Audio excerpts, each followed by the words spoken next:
முன்னணி ஐடி நிறுவனங்களில் ஒன்றான டிசிஎஸ் நிறுவனத்தில் நடைபெற்ற கதறல் சம்பவங்கள் தற்போது வெளிச்சத்திற்கு வந்துள்ளன. அது குறித்து பார்க்கலாம். மகாராஷ்டிரா மாநிலம் நாசிக்கில் உள்ள டிசிஎஸ் நிறுவனத்தில் 150க்கும் மேற்பட்ட ஊழியர்கள் பணி செய்து வருகின்றனர்.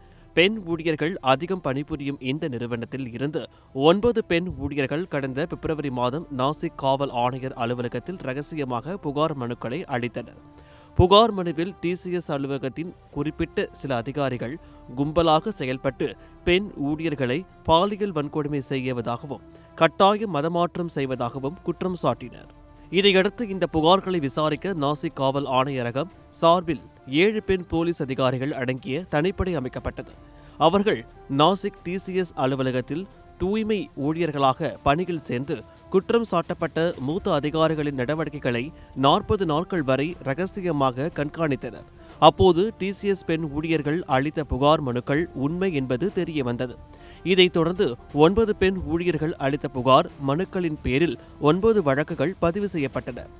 இதன் பேரில் நாசிக் டிசிஎஸ் அலுவலகத்தின் மூத்த அதிகாரிகள் தௌசிப் ஹத்தர், டேனிஸ் ஷேக், ரசா மேமன், ஷாருக் குரோசி, ஆசிப் அன்சாரி, ஷபிக் ஷேக், பெண் ஊழியர் அஸ்வினி சனானி ஆகிய 7 பேர் போலீசாரால் கைது செய்யப்பட்டனர். மனிதவள மேம்பாட்டு அதிகாரியாக பணியாற்றி வந்த நீட்டா கான் தலைமறைவாகிவிட்டார். அவரை போலீசார் தீவிரமாக தேடி வருகின்றனர். இதுகுறித்து மகாராஷ்டிரா முதல்வர் தேவேந்திர பட்னாவிஸ் நாசிக் கார்ப்பரேட் விவகாரம் தொடர்பாக தீவிர விசாரணை நடத்தப்படுகிறது.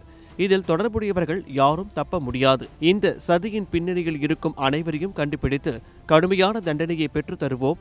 இது தொடர்பாக மத்திய புலனாய்வு அமைப்புகளின் உதவியை கோரி உள்ளோம் என்றார். இந்த பயங்கர சம்பவம் குறித்து டாடா சன்ஸ் தலைவர் சந்திரசேகரன் போலீசாரின் விசாரணைக்கு டிசிஎஸ் நிர்வாகம் முழு ஒத்துழைப்பு அளித்து வருகிறது.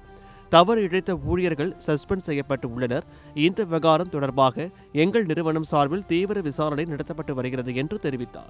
நாசிக் டிசிஎஸ் அலுவலகத்தில் நடைபெற்ற பாலியல் வன்கொடுமை சம்பவங்களுக்கு அந்த அலுவலகத்தில் மூத்த அதிகாரியாக பணியாற்றி வந்த தௌசிப் ஹத்தர் மூளையாக செயல்பட்டுள்ளார்.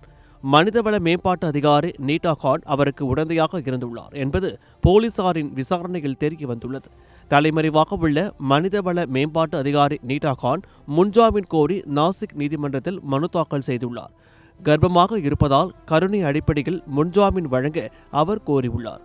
இதற்கு போலீஸ் தரப்பில் கடும் எதிர்ப்பு தெரிவிக்கப்பட்டுள்ளது.